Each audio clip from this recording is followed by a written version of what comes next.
Okay, well, welcome to Chainlink's Women Disrupting Web3 event. So we have a wonderful group of panelists, and oh my God, we're extending to the other side of the room. So that's really awesome to have that many women joining us. Okay, so I guess I'll start with saying that the ethos of Web3 is all about equality for all. So as we build the future of technology, we are looking for fairness and inclusion. So with me tonight, we have lots of women representing crypto and blockchain. So they're representing both community and businesses. So I'm gonna actually let all of them probably say the best story that they can about themselves, because I know I couldn't, and I wouldn't want to highlight the wrong things about them, because obviously I want to let them do that. Okay, all right, I'm gonna let you speak. Okay, cool. Okay. Thanks, Agnes. Hi, everyone. I'm Ayoung Jeon. I lead the developer and community relations team at Near Foundation. I'm actually pretty new to crypto and the blockchain space. I'm about a year in, I would say. And I'm also pretty new to Near. I'm about 2 months in now. But I'm really excited about the space. Obviously, really, honored to be up here with these fabulous panelists. And so, yeah, thank you all for coming. Excited to be chatting today. Hi everyone, my name is Yuvia. I'm a general partner at Crust Network, so I was basically hired to take over the marketing for our US branch. And I'm also a bit new to Crest Network, also 2 months in, and also about a year and a half into the crypto space. I previously worked at a sister company to our competitor, which is a little funny fact about me. And yeah, so I'm mostly on the marketing side, and I specialize in content marketing.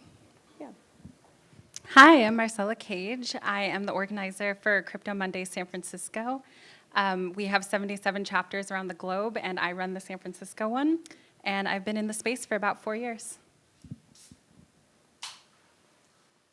Hi everyone, my name is Elvie. Really excited to be here. Thank you for having me.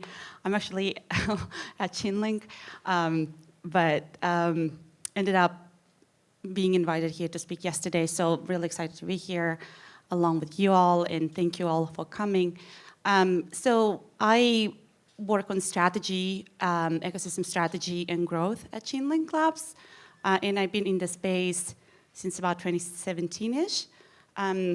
And really, to your question about what's exciting, really exciting to see all the development that's been happening since years ago and how far we've come, and very excited to see where we're going from here. So good to see everyone. Hey everybody, my name is Alejandra. I am one of the co-founders at CryptoBabes Club. We started in 2020. I don't know if anybody remembers Clubhouse days. We were like one of the first female groups on crypto and Clubhouse. And then you know what happened to Clubhouse, right? But we moved, and this is something I'm really proud about. We realized that we needed in real life connections. And we started to do a lot of in real life experiences. We host events, we host workshops online, we do a lot of relationship building.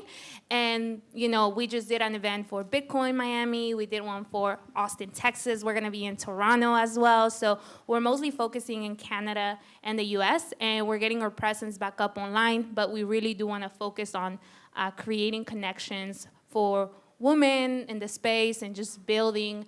So yeah, super excited to be here. Hey, all right, thank you. And I still haven't even introduced myself. So my name is Agnes Pradhan. I'm with Chainlink, and my regular role is a developer marketing program manager. So please give these ladies a round of applause. Welcome, now that you know a little bit. Okay, all right, well, then I say let's get this started. Some easy questions. What inspires you ladies and why? And I think that's a main one. We can also talk about how you balance work and life responsibilities. But I guess I'm more interested in hearing about like what are your inspirations and and why.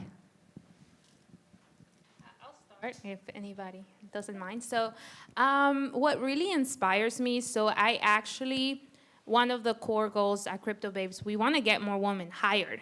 And I can speak from my own experience. I actually got hired because of CryptoBabes, which sounds odd.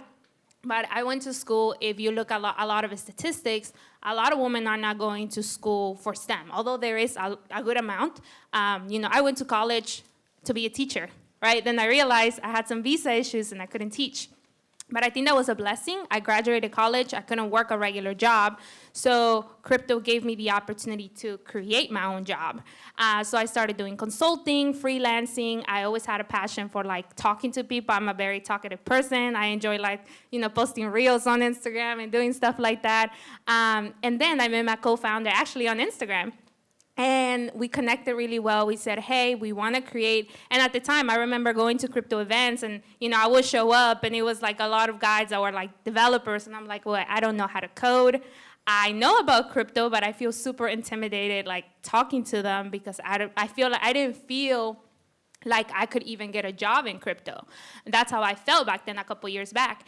And when I met my co-founder, we realized, okay, we need to teach women how can they improve their resumes, how can they really get hired, because something that I've noticed, women can be humble, like when we speak about our achievements, even when people ask me about CryptoBabes, I'm like, we're just a community of women, but we're 25,000 women and men, right? It's not just women, but that grew online, and now we're doing a lot of events that we're hosting 200 people. Our event in Canada is going to be 400 people. So we're super proud about that. But we also do a lot of education. We like to, that really inspires me to know that we're making a difference. And, once in a while, I am like going to events and people are like, oh my God, I remember you. You were like the first, not too long ago, I went to an event and this girl come up to me. He's like, hey, I actually got into crypto because of you guys in 2020, and now I'm an NFT artist. And like those moments make me so happy because it's like it's something that money can't buy, just the feeling that you did something good to the world. That's great impact. Yeah. Elvie? So I think to me, and that was very inspirational, thank you for sharing. I think, seeing so many people just working so hard in improving the space and supporting each other, I think that really inspires me a lot. I think crypto and blockchain is the industry that has one of the highest levels of, support and helping each other kind of mentality, where it's not about competing with each other, it's about building an industry together.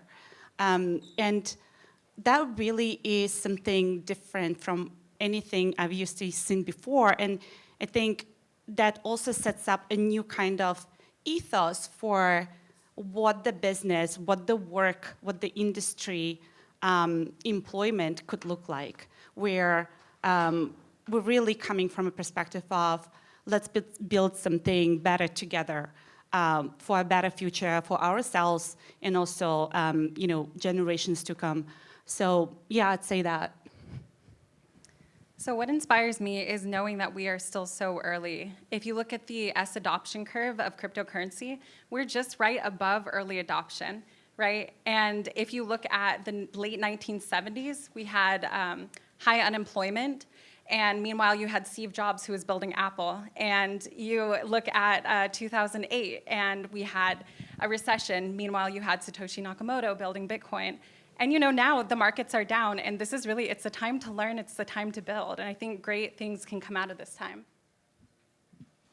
That's a very positive way to look at it. I mean, right now, like hard times, economy, but knowing or seeing what other people have done when times were tough is something we should all remember and what we're all individually capable of. Yeah, I totally agree with everything you guys said.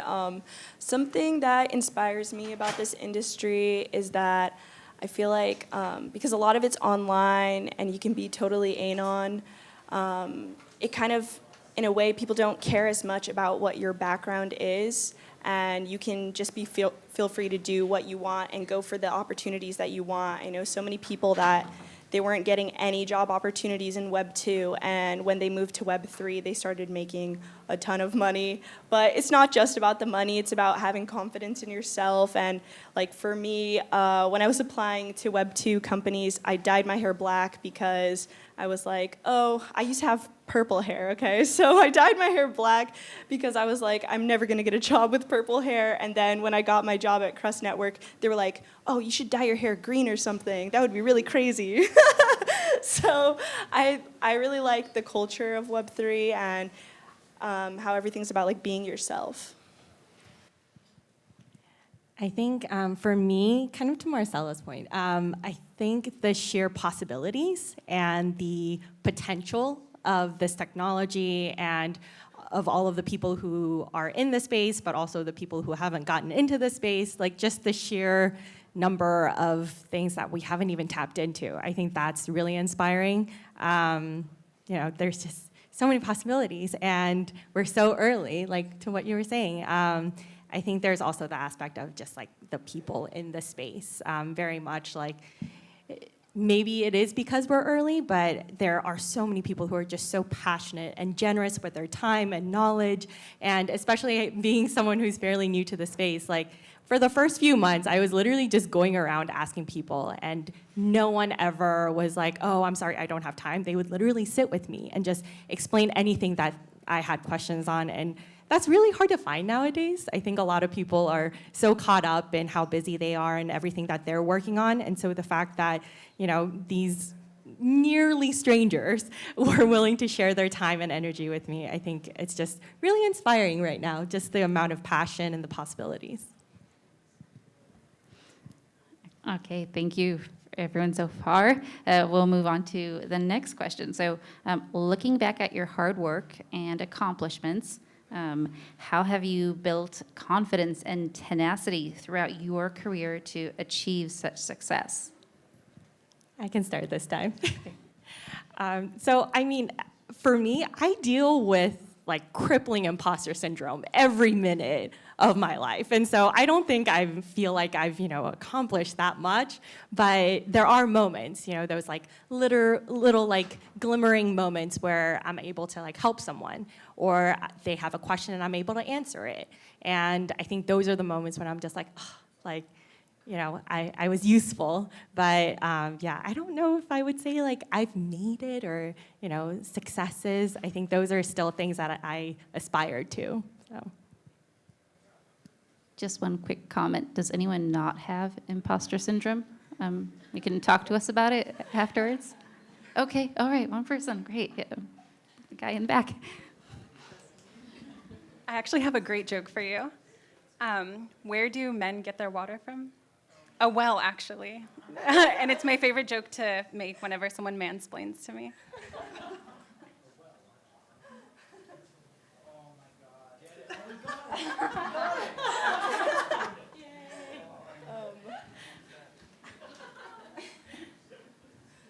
Okay, I can go.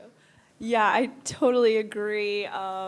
Especially when I was first getting into the space, I felt like huge imposter syndrome, especially because I'm also not a developer. I'm on the marketing side. So I actually remember I posted this Snapchat a while ago that was like, you never realize how dumb you are until you're surrounded by tech bros.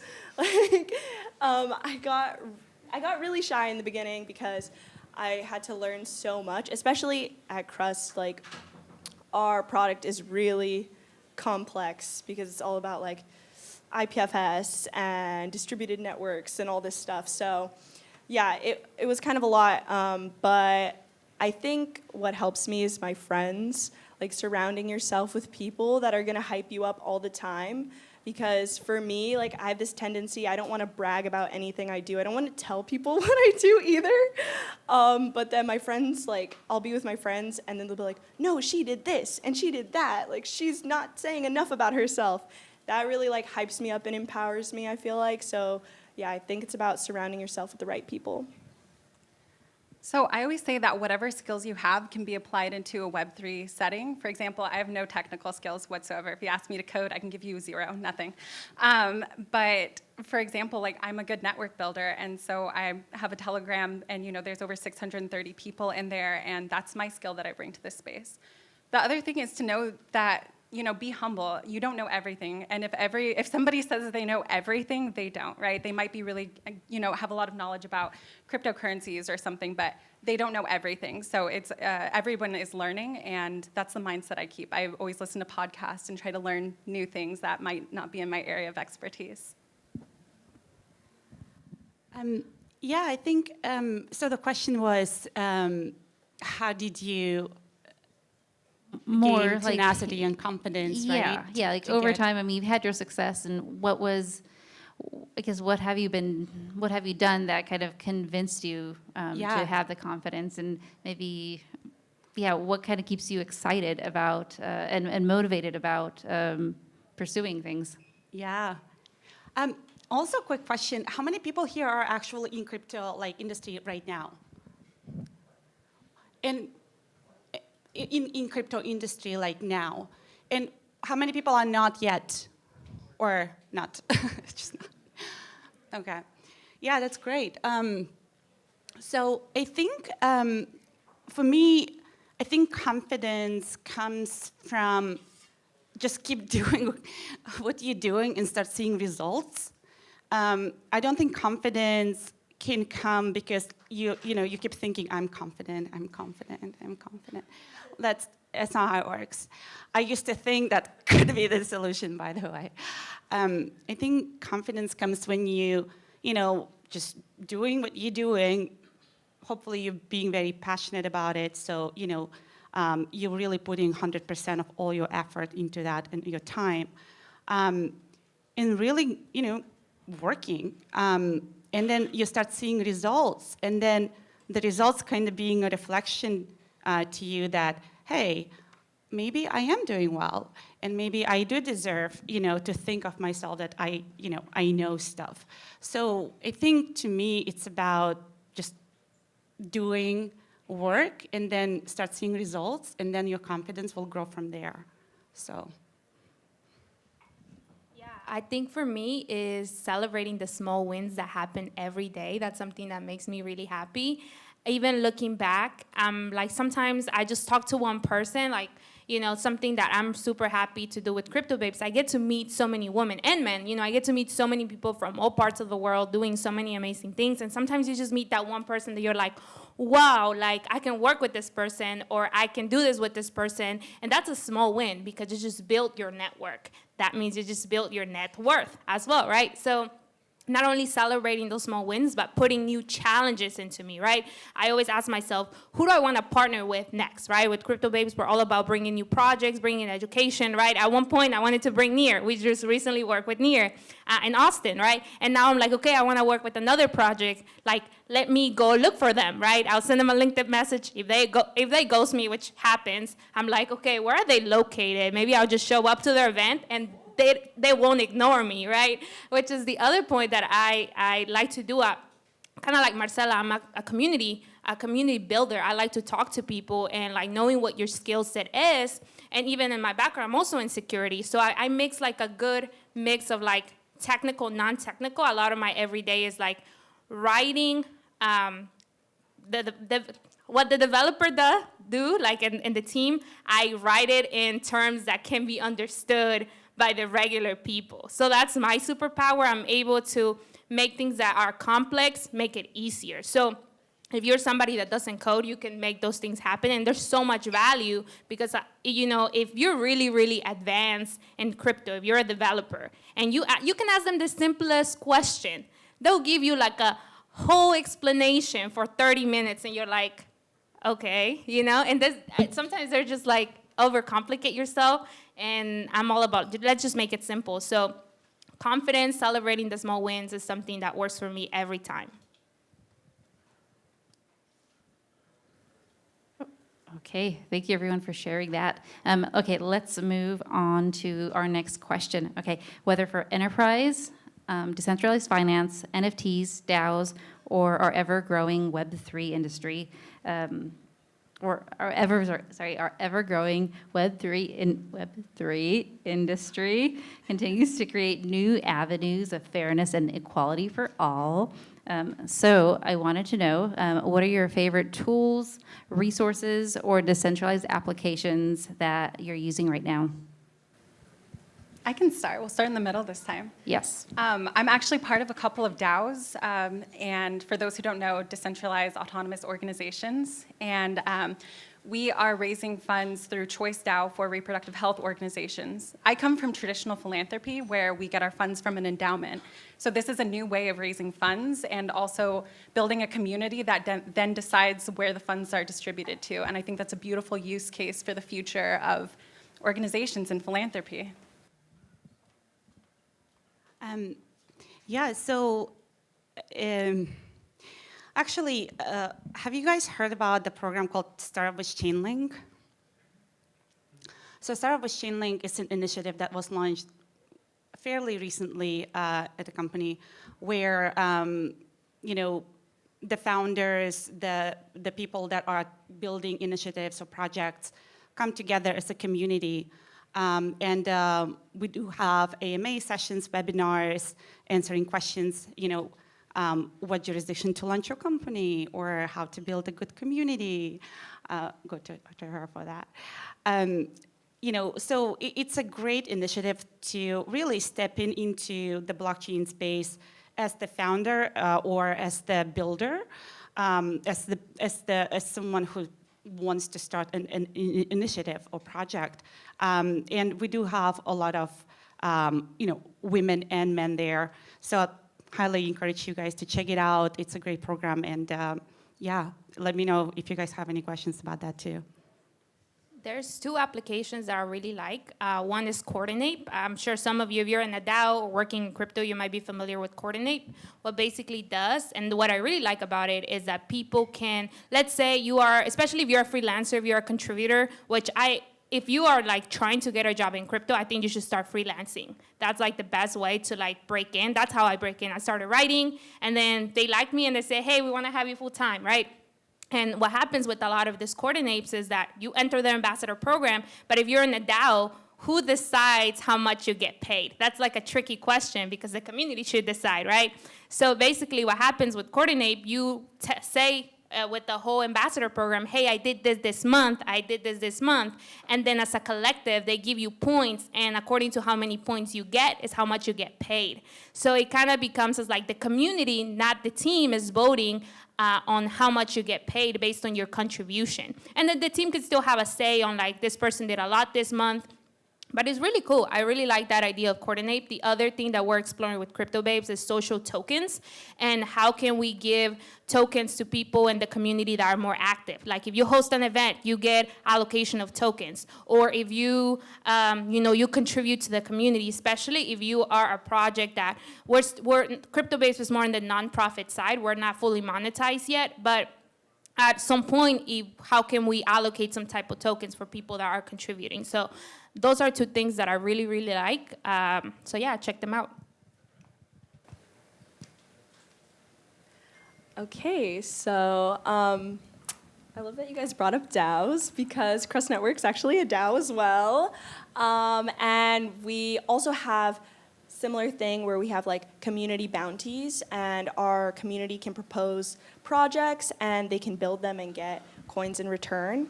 And our community actually built this really awesome product called Crest Files. So basically, it's like a decentralized Dropbox. You can store all your files in a decentralized manner for free, or if you want encryption, you can also pay a little bit in Crust coin, which is like 0.001 of a dollar. So it's really cheap to use, and it's really easy to use. So for me, it's really important to have like my files stored in a decentralized way so that I can have autonomy over my data, and then centralized companies, they can't use my data against me, they can't look at my data.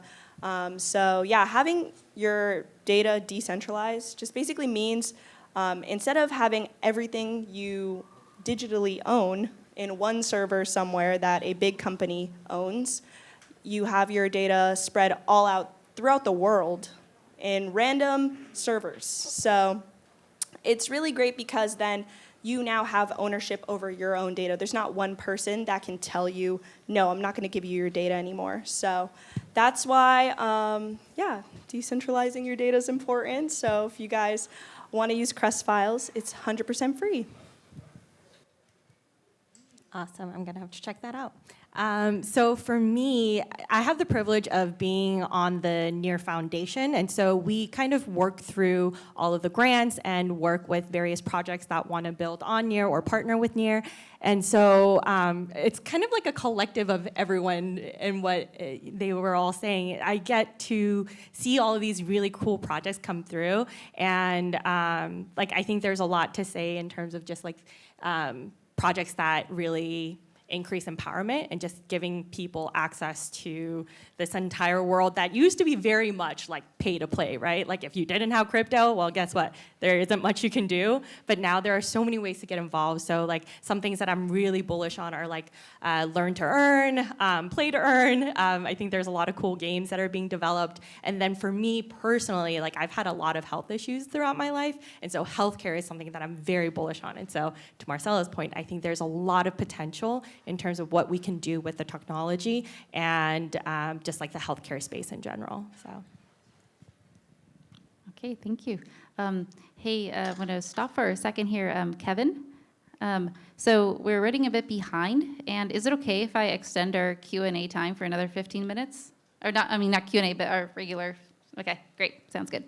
Okay, so actually what I wanted to do is change it up a little bit. So how about, since we've got, okay, well, an odd number, but half of you could answer one question, and then the next half can answer the other question, and I'll let you guys volunteer and see what you feel like answering. Okay, so the next question I wanted to ask is, so the title of this panel is Women Disrupting Web3. So what exactly are we disrupting, and why, in your opinion, are we here tonight? We're disrupting the tech patriarchy.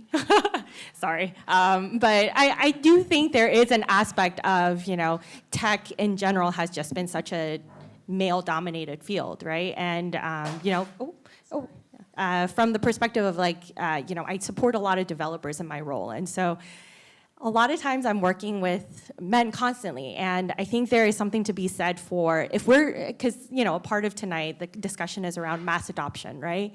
If we're aiming for mass adoption, we can't have like a very homogenous group of people building for what is supposed to be the world. We need different perspectives, and we need to have, various voices at the table. And so for me, I think the reason why I got into Web3 and why I'm, here and really passionate about what I do is because I think we have this great opportunity to really disrupt the kind of culture of tech and to really open up the door to give people an opportunity to build and interact with really amazing projects, and just, that's me. I just want to get more diverse voices in the room.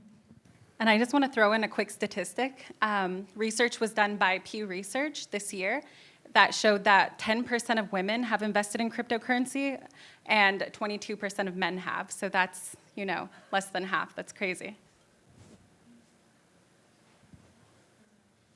Okay, I'll go on to the next question. Thanks for sharing the statistic. It's always good to know where we stand. Like we have, yeah. Okay, all right. So, so how do you envision the future of Web3, and how do we reach a more diverse blockchain community? And kind of follow up to that is, are we currently going in the right direction? Yeah, I'll answer that question. Something that I always go back and forth, like CryptoBabes is a woman-led, woman-focused, but we're not like woman-only, right? I always like to emphasize that because crypto, it's like a bubble, right? And some of you might know, it can be a toxic space in the sense that are we empowering women or are women just hating on men, right? Like that's something that I'm like, okay, how can we create a space that, of course, like it has to be inclusive, it can't be disrespectful. You always have like people that are doing like sketchy stuff, but I'm always about how can we have more diversity in the room. Like a lot of our events, we try to have majority of women, right? And we do our best to have a safe space, but I'm never gonna be, hey, men are not allowed. That's just our philosophy in CryptoBabes. Why? Because at the end of the day, a lot of our sponsors, a lot of people that support us heavily are men. So for me, I always want to have, like, for example, today's audience, like, is very diverse. I would say we have a good amount of men and women, and I'm super proud about that. You know, I do like to have events that are like for women only, right? And then there's always also good to have events that are mixed, but I do think it should be like majority women, just so we can create more of like, you don't wanna have like a CryptoBabes event and then like 80% of the audience is men. That would be weird, right? So it's always thinking about how can we create diversity. But the way I envision is that first we create more women developers. That's something I want to see more. How can we get more women into Rust? How can we get more women into learning Solidity and other different languages? How can we get more women into not just marketing? Because I get that question a lot. Like, I've been to events and people ask me, oh, you're in marketing. And it's just like, yeah, but like, I know more than that, right? So always, how can we get more women into these technical roles? That's something that I want to see, where it has to be like 50-50. And I really do think like for women, it can be really, really good to like have a career in crypto. A lot of it is remote. You have a lot of flexibility, especially like if you're looking to have kids or if you're looking to have a family. I mean, I am, right? That would be perfect for me, so yeah. I'm looking into the crowd right now, and I see some great female organizers here in the Bay Area. Cindy here has her own group, Crypto Curious, and she hosts events for their educational events, right, where you can come and learn about DeFi. And I see Cynthia in the back, who also hosts female groups around Web3. And I think that that's great. I think one of the most important things we can do is to hold space for beginners, right? That's why I started my Twitter account. Microdose, sorry if I can't say that, Microdose Web3, where I tweet out in just the length of a tweet complex topics, and I try to break it down so that it's easily understood. I also started a spreadsheet of information, right? So if you are brand new to crypto or the Web3 space, I have this I have this spreadsheet where you can just learn. You can totally binge the whole thing and spend time learning. You don't need to pay for anyone's course. And I guess just also know that nobody knows everything, and there's a lot of people who are new in this space and a lot of people who pretend to know it all, and in reality they don't. So don't feel like, you know, this space has gone too far and you've been left behind. We are quite early, and it's never too late to start learning. Great points. So yeah, I love having jargon broken down for me. You always feel embarrassed asking. So. Okay, all right. How do you, okay, actually, never mind, next question. Okay, so with a growing attraction to technology and new industry thought leaders emerging from grand visions of a more truth-based society, what is necessary to remain focused on the big picture? And follow-up question, and how can women support other women as we build a more decentralized world? Loaded.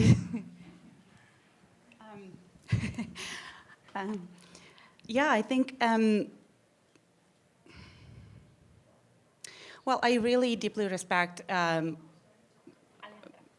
people like yourself, like yourself, and who really put a lot of effort into bringing women together. I used to do that for Web2, actually. I was doing Girls in Technology initiative back on the East Coast. I think it's so beautiful to just be a part of this event today, and you know, a lot of like women here could be exactly sitting right here. A lot of very bright women are here, as well as men. So not to say that, of course. And I think building, you know, a different kind of industry that's really more fair, not in a sense of, you know, unfairness, but fair as an industry, fair as a society, fair as a humanity. We need to have opinions and contributions of all kind of people. So it's not, so the equilibrium is not broken, right? We want to create a better future for everyone. And I'm really grateful for all the men that came here today, all the women, and yeah, I think the answer is, at least, for myself, let's be kind, let's be supportive of each other, let's help each other, let's keep our ethical considerations in place and not be driven by, all the upsides and downsides of the crypto industry. That's, very natural as being quite a novice industry. So, of course, the current situations like economic, that will happen. But I think the most important thing is to really keep an eye on the price, which to me is a better world. And we can't build it without each other and everyone here. So, Thank you, Elvie. In terms of the bigger picture aspect, the initial question, I think one of the things as we grow as an industry and as more players get into the game, I think one thing that I always try to stay mindful of is questioning, why are we all here? Why are we doing this? Because I think it's really easy to get caught up in all the hype and, aping and diamond hands, all that nonsense. But at the end of the day, what brought you here? Why are you curious? And for me, it was very much this idea of wow, we can actually have ownership over, our information, and we don't have to be commodities essentially. And so I think it's important to always kind of check in with ourselves and, just kind of keep ourselves humble in a way. And in terms of women empowering each other, I think tech has had such a narrative of a scarcity issue, right? There's only so many spaces up at the top for women. And so, you have to beat out the other women to get up to the top. I don't think, I feel like we are at a really great place in the industry right now where we're still early, we're shaping the culture as we're going through this. And so I really want us to be able to build a culture of abundance. And so it shouldn't be oh, we have to fill a certain quota of, board members who are women or, underrepresented groups. It's just we should just have opportunities, and if you see someone and you want to, and you believe in what they're doing and you think they're great, empower them and support them and, amplify what they're doing. I think it's not even necessarily how do we empower other women? It's just approaching it as, hey, you're doing something amazing and I'm going to, +1 that. So, yeah. We really have to kind of be vocal for each other as well. So when we see someone doing good, maybe taking a risk, we should definitely give them more attention for that. Okay. Then I guess we'll move to the next question. So what advice would you give young women entering the Web3 or tech space who are striving to advance their careers or get more involved in the future that we are building? So any unique, specific advice or maybe something that worked for you? I can go first. Go to Meetup, find the Meetup, go. Go to a conference, network in the space. If you have genuine interest, pull up YouTube, type something in, listen to it, just get started. Can we also ask questions? In just a couple more minutes, we're almost over main questions, but yes, thank you for being so excited. Just really quick, since I know we probably want to get to the questions. The other thing is ask a lot of questions. When you come to these events, ask about the roles. How do they look like? Because crypto looks very glamorous to work, but it can't be quite a lot. It's a 24/7 culture.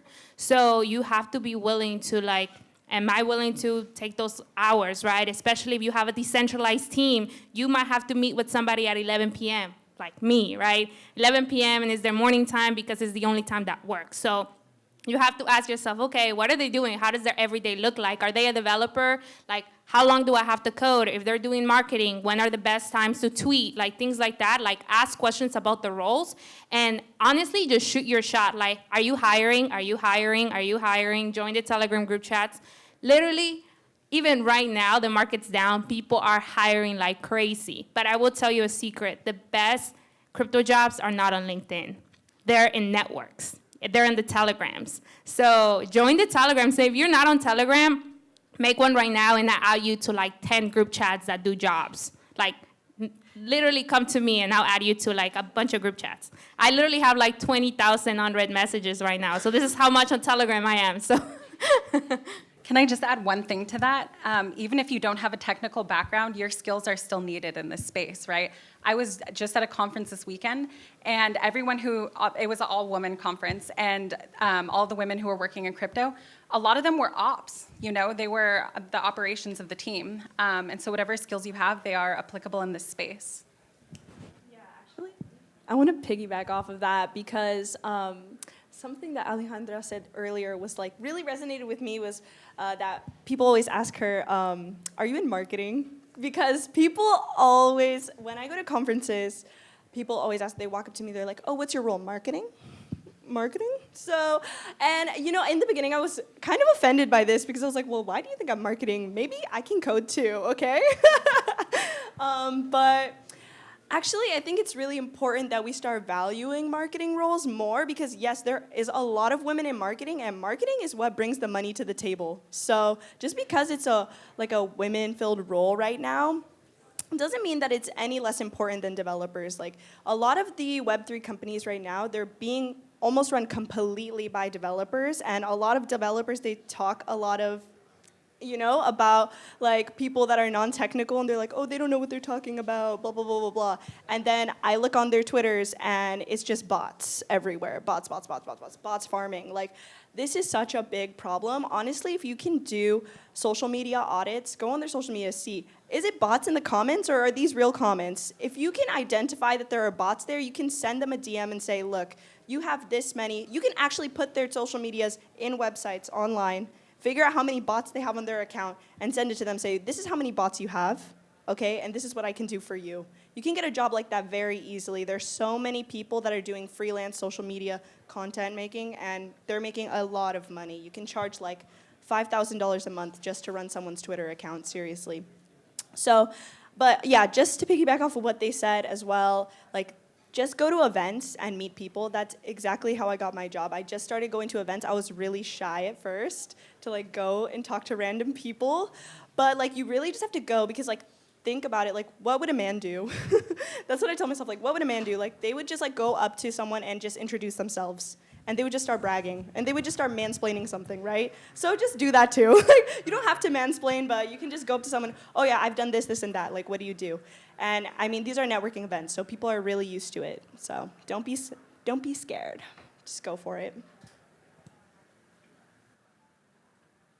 And just to kind of close it off, I know I've been harping on like the potential and like untapped possibilities, but there really are so many like things that we haven't even really thought about, we haven't had a chance to work on yet, and the technology is finally catching up to where we can actually like, put some of these things into practice. And so I would say if you're, young or if you're like new to the space and want to get involved, just be curious and ask a lot of questions. Don't be afraid to like sound stupid. And as much as I hate that, I think once again, kind of going back to the imposter syndrome, like everyone's so afraid of not knowing everything. And one of the things that I've really appreciated is, some of the veterans in this space who've been here for like 10 years, and they're like, I have no idea what is going on right now. And so I think at the end of the day, just remember, no one really knows what's happening. And so there's just so much happening every day. So don't be afraid, just get involved. We would love to have more people. We're all about, bringing on the new kind of, next generation, so. Okay, let's get our audience asking questions. And okay, I'm actually gonna give the microphone right over to you since you told us right away you want to talk. Yeah, thanks a lot. Thanks, girls. I have one quick question, just maybe from both sides, from investor perspective and from B2C perspective. How do you see a mass adoption of all the technologies? When will they happen? I mean, like millions of people using all kinds of products, like LinkedIn, but on blockchain, like Ancestry, but on blockchain, something else on blockchain. When will it happen? And the other question is like, Y Combinator said that in 18 months, like 2 years, it was so terrible with financing. What's your perspective on that in terms of crypto? How bad it will be, the financing for crypto projects? Yeah, so I can take that. So the reason why blockchain space is not as developed or popular or mainstream yet is because blockchain technology is not developed yet to the point where it could be.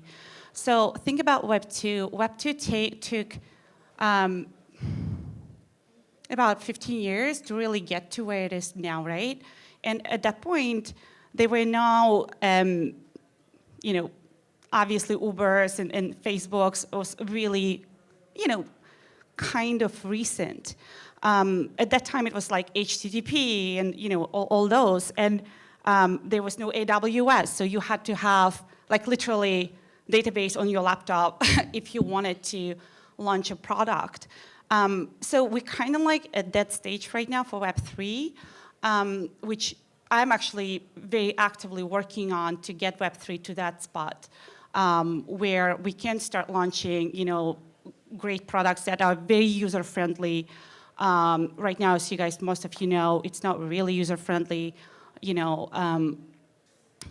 It's hard, right? Like, it takes time to really get your head around it.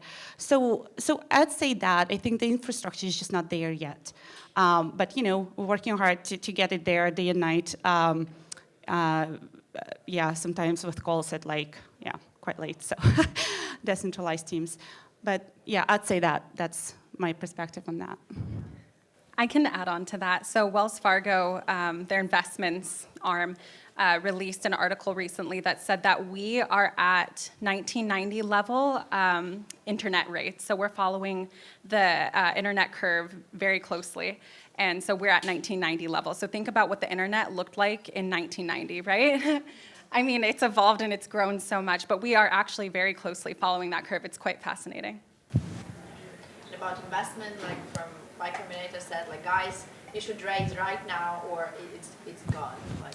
Yeah, definitely not. So, like, to your perspective, 1990s, right? So, like, Amazon, Google's, like, all those guys, like, really hit off, like, in 1997. So, like, we got, like, 7 years, so we're good in terms of investments. But not to be on a serious note. Of course, yeah, like, there are great opportunities now. They're going to be great opportunities later. I think a lot of the projects right now just trying to figure out, like, what the hell is going on. And, I think the recent events, like big security breaches, right? Like Luna, like crazy. What's going on right now in DeFi, especially, I think really shows us a lot of weak spots in Web3. And in a sense, I am glad that we're having that right now because otherwise we would never have started even tackling those problems. So now we're going to start having solutions people built to address them, which is great because only that way we can really start rising. I can also speak to, in terms of funding projects right now, I think there's a lot of movement and a lot of, hype about, or for the past few years, there's been a lot of hype in the industry, and a lot of projects have been getting insane amounts of funding just because there's free-flowing money and there's just a lot of excitement. But now, a lot of people are calling this like a crypto winter. I will say, being a part of Near Foundation, Near was actually born in 2018 during the last crypto winter, and one of the things that we firmly believe in is that great things can happen even during downturns. And so I think when things are a bit quieter like this, really amazing projects can, if they're there, like there's always going to be funding. So I don't think it should ever discourage people from wanting to, start out on their own venture just because they're afraid they won't be able to raise. Like, if your product is great, like, hey, there will always be people interested in supporting you. So. And just this weekend, I was at an all-female conference, and we gave away $25,000 to female innovators. And so the money exists, you just have to go and find it. Yeah, I can actually also talk about investment in the industry right now because I previously worked in VC as well. And, there's like a lot of VCs, they're like starting to tighten their reins. They're getting a little cocky, but they're still deploying capital. Like, they're all still deploying capital at the conferences. I think I went to like this one like crypto dinner and almost everyone there was a VC. I had to leave because I was like, okay, we're not raising right now. So in terms of companies, like companies that were like slowly selling some of their coins so that they could like maintain a cash balance, they're probably gonna make it through the crypto winter. But yeah, I think we're still gonna see VCs deploying capital. It's just in what are they gonna be deploying capital? I don't think we're gonna see like VCs giving out $1 million for an NFT free mint anymore. Like, probably not. We're just going to see them more interested in actually building. On my way here, I actually saw on Twitter that the NFT was sold for $2.4 million something, like right now, like an hour ago. I don't know if that's what actual happened, but that was the Twitter announcement. So, but you never know. The last thing I want to say is that when you go to these events, a lot of the times there are VCs here, especially at conferences. I have a ton of VC friends, and they just hang out at conferences because they're looking for their next opportunity to fund too. Another question, Sparrow, I'm going to walk all the way back over here. Or if you could meet me halfway. Yeah, I actually don't need it. That's all right. Can you hear me? Yes, I can. Everyone else can too. Great. In the back as well. So I'm advising a project that's working with DeFi. One second. In the back, can we have a... Excuse me, in the back. We need to hear one of our people here.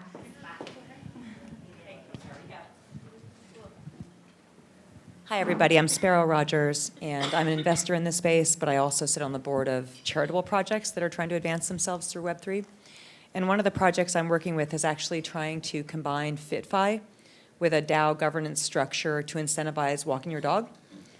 And so we've got a really cool team. We've got, a crypto hedge fund manager, who's really cool at advising overall strategy, and we've got some really cool people. But we don't have the actual technical people on the team to build it out or to say this mechanism needs to trigger this mechanism, which needs, the flywheel. And so the question I have about some of the funding, grant or VC, the project is kind of on hold because they think, like a traditional VC, you have to have everything locked up and planned out or you can't go ask for support. And so it seems to me like this is a slightly different opportunity, that there might be an opportunity to plug into some backing because it's technical and financial, really. We need, these projects need that kind of support. And my question to the panelists is, if they have a lot of it locked, let's say the 80-20 rule, let's say they've got 80% of the plan, but 20% is really how do the mechanisms work in a way that's viable for real-world assets, right? The real-world assets being that off-chain stuff. And we talked to some people at Chainlink about using Oracle technology to validate that you're walking your dog, which is super cool. But the question is, how should they approach for funding? Should they take the grant route, or should they really wait to lock it down with all the details and all the mechanics before they talk to y'all? Thank you. What I would recommend for that is looked into accelerators. So there's actually quite a few of like DAO accelerators. Like I know Near has their own, and like we're looking to get into it. Like like I have to talk to her after this, so don't talk to her. But there's a lot of really cool accelerators that give you a lot of support. It depends, like some of them might take a share, some of them like don't, and especially if you're looking to build in a blockchain. So there's a lot of incentives if you go to layer ones and say, hey, I'm gonna build in your blockchain. Sometimes they even give you support, like technical support.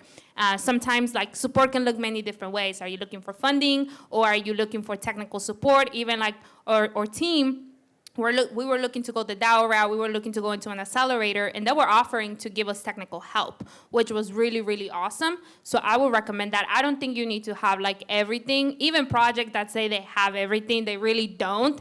They just like sell themselves to look like they do, and then they like go back home and like, how how are we doing this? Like, we just got a bunch of money and like, so you don't have to have everything. And to kind of repeat what Alejandra said previously, like shoot your shot. Like I think there's a lot of opportunity out there. If you have something concrete that you can show, amazing. You're steps ahead of a lot of other people. But if you have a very well formulated idea and you have, I think the biggest challenge that we've kind of run into from the Near Foundation side, from our funding arm, is these like very technical kind of projects that don't have technical people. And so it's just like, if you have someone who can build it and you have the idea, you have the people to kind of deploy it, but you just don't have the funding quite yet, or you need that last step support, please do apply. And I know I don't just speak for Near, I know I speak for every layer one at this point. We're all very much on board to help. And so, Alejandra also said this, but yeah, there are tons of accelerators out there, but also any layer one, we are actively building out these kind of support networks and self-service platforms to really help founders. And so definitely go for it. Thank you. I was just curious, because a lot of accelerators are just offline. They have no upcoming product, like Radium and people like that, were just offline. Just go directly to the protocols. Oh. Yeah. So there is Near DAO. What's the name of the DAO accelerator for Near? It's called. So I would honestly okay, so I'm just gonna plug Near right now. So go to near.org/grants, okay? So grant money is literally free. You don't have to give any equity, it's free money. And yes, all of the layer ones are getting a little bit choosier in terms of what they're funding, but it's not necessarily because they don't have the funding anymore. There are so many funds out there, and a lot of layer ones have also done big raises recently. And so it's not a lack of funding. It's just that there's the sheer number of applications coming in are larger.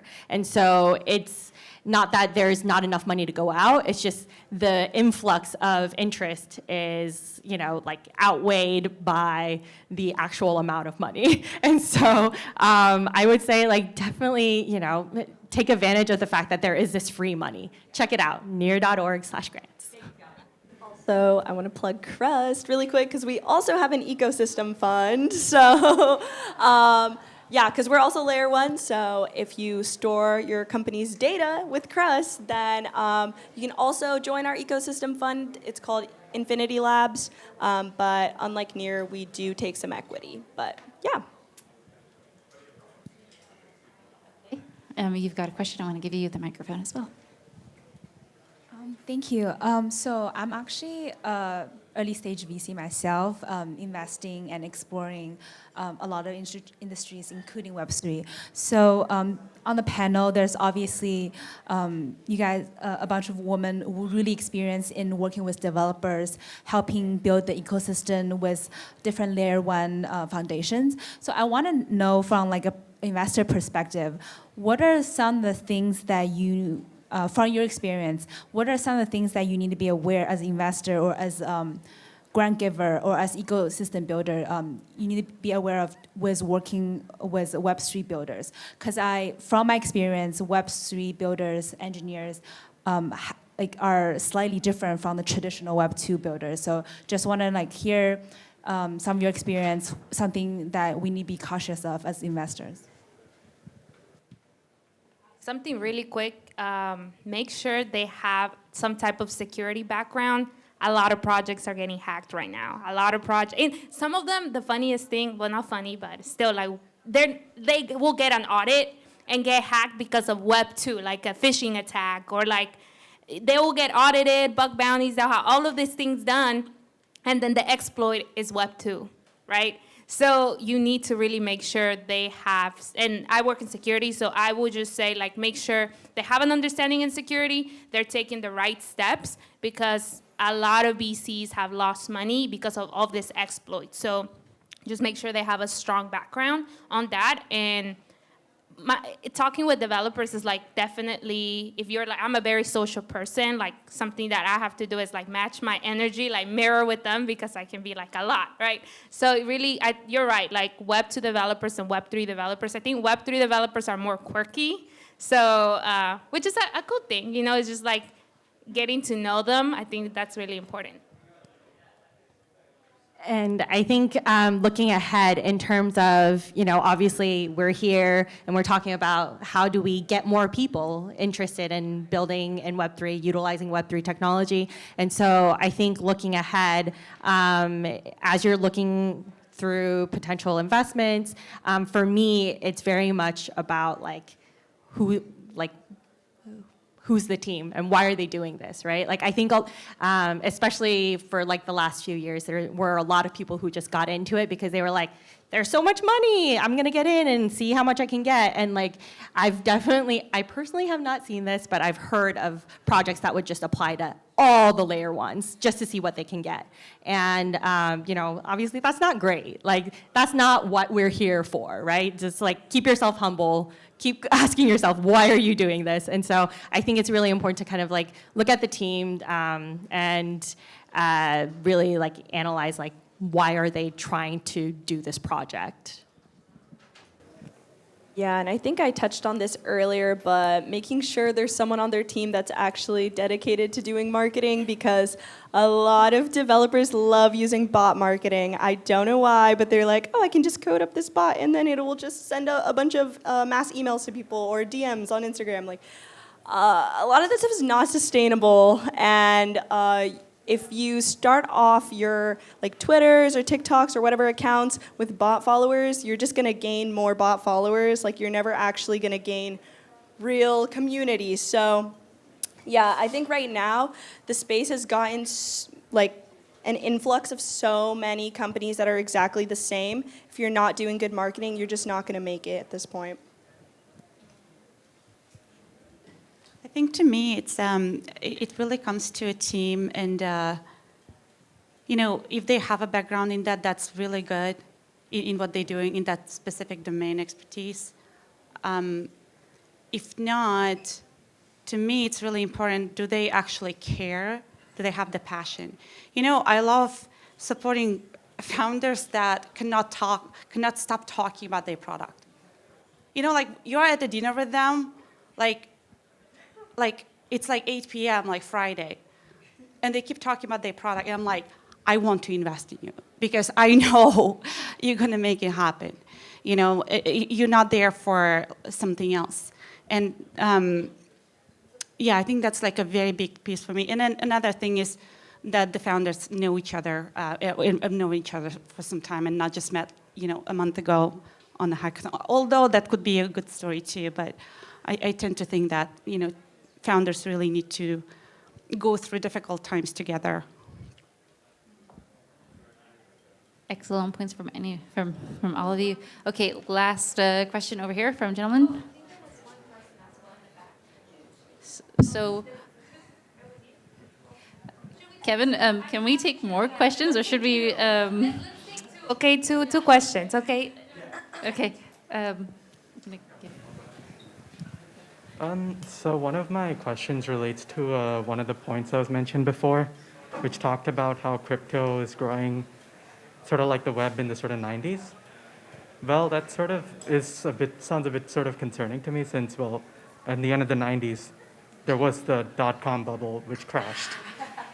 And so like, how do you sort of deal with the realities of this sort of excited space maybe heading towards that direction, especially since, well, if you create wealth for sort of minority groups through the space and that crash happens, only the sort of, well, you might call like the quote unquote old money in a sense, will be able to sort of sustain through it. And the sort of old money is a sort of very homogenous group. So how do you sort of, you know, get through that? Yeah, look, I think especially new industries, you know, we're going to have ups and downs. I don't think this is the last down in the blockchain industry we're going to see. We're going to see that bubble that you're talking about. Probably, maybe not. But I think it's like, it's a cycle, right? It's a cycle of life too. Everyone's life is like up and down, up and down. And I think the only constant is change, like as, quirky it sounds, but you just optimize for it. And then you just keep doing whatever you need to do and, with your tenacity and build up confidence. But yeah, I think the good quality product is going to always survive, built by great team. You always want to optimize for that. Like sometimes I personally go, through challenges, and I started getting nervous. I'm like, but I cannot control that. I cannot control this. But then I remember the only thing I can control really is the output, the quality of my work. That's all I can do. And it ends up being always the right choice, the right decision, because I'm still ahead. So. Yeah, and to add to that, I think, even right now, right, there are a lot of projects that, might not survive this winter. And so, I keep saying this, but there's been so much hype and so many projects that got funded. And at the end of the day, like, if your technology isn't solid, like if your product isn't solid, like the cracks are going to show. And at this point, I feel like everyone's looking very closely at all the cracks. And so if your product has a lot of cracks, then guess what? It's probably not going to make it. But, kind of to what everyone else has said, if you have a good product, if you have a good team, you're gonna make it. And I think also for me, like from my perspective, adaptability, right? Like if you originally had runway of like, I don't know, like 2 years, and then all of a sudden there's a, like the faucet of money is gone, then adapt. Figure out how you can make that last 3 years, 4 years. And if you have to like rethink certain strategies or like the direction in which you are wanting to go, like be ready to do that. I think that's like the most important thing, because if you just get bogged down in like, oh, the market's not good, like I'm not gonna be able to get funding, like there's gonna be other people out there who are gonna be hustling, and so just hustle like them, yeah. Be very agile. Okay, last question. It was in the back over there. Oh, we're like, Just want who to do make we sure. take? I'm like, I saw you. Okay. It's kind of a general question, though. Sorry, excuse me. Just like trying to ask, because I'm running a hobby listing team for a long time, and we are currently having a program that are supporting different public chains, so like Near, Polygon, even like special ecosystem like Crest network. So all those like ecosystem that are like really top tier right now. So just wanted to ask, especially like from all the women power that we are having today, like trying to understand like what your think on like the next wave is. So like what's gonna be the like most FOMO part, the FOMO track that you guys think of? Is that like clear? The next wave in the industry, I mean? Yes, like right. development? The next wave, so like the next, like the FOMO topic, probably. Like that. Before what? The FOMO topic that you guys like think we're like investing in like support on right now, yeah. I personally predict that the industry is going to get more robust just because of all the weaknesses we start seeing. So I think we're going to start seeing a lot of solutions that are going to address those, like especially in DeFi security. So I think, and it's going to get stronger. I think that's the next wave. I think regulatory environments are going to change significantly in the upcoming year, personal opinion. Obviously, I don't know. But I think, regulators are going to start really looking into this after, this a few quite known incidents. So those are my two predictions. For me, I think also security and privacy. And I also agree, security, privacy. But I think also technologies like Chainlink, like Oracle's, tools that help bridge kind of Web 2 and Web 3, especially as we're looking towards mass adoption. Well, guess what? Like, I'm never going to be able to convince my mom to stop using Facebook. But what can we do so that we can kind of import that data over and utilize it so that she actually owns whatever activity or data that she creates, right? And so I think there's a huge kind of need for these technologies or projects that will actually bridge that gap so that they almost kind of sit in like Web 2.5. And so, because I don't think in my like, you know, next 5 to 10 years, we're gonna get to a point where it's purely Web 3. And even if we did, at the end of the day, the end user shouldn't even know about that, right? Like if you ask my mom, like now she knows what Web3 is because I work in it, but if you ask any other person who's like, you know, of a certain like group where they're not super tech savvy, they don't really care whether they're using Web2 technology or Web3, right? And so at the end of the day, I think anything that kind of really bridges that gap and makes that transition as seamless as possible, I think that's what like is really gonna kind of take us to that next level. Infrastructure, any kind of like bridges, yeah, I think so. If you can create a bridge that doesn't get hacked, that will be a bridge. Most hacks have been bridges, so that's important. Oh yeah. By the way, if you're a developer and want to like explore Web3 security, that's where the money's at right now. Like yeah, a security audit right now runs about $60K, I think. Yeah, and the waiting list is like a year, right? So if you could do it yourself, I mean, I've seen people get paid $1 million for a bug bounty. So, I mean, I help with bug bounties, like run bug bounties. If you're an auditor, reach out to me. I mean, I can help you. If you discover a bug, we can get you paid. Yeah, Near also just launched our own like auditing service as well. So if y'all want to get involved, let me know. Yeah, and there's also this thing called MPC key, which I think is like gonna get really big. So it's like for also key security for corporations and stuff like that. And also I think maybe key security for individuals will be very huge because a lot of people are seeing their accounts, their wallets get hacked just by clicking a link. So yeah, I think that's gonna be big. Great insights from everybody here and great questions from our audience. We can't take any more questions right now, but we're gonna thank our audience, thank our panelists and audience. Please give them a round of applause. And you, thank you for leading this.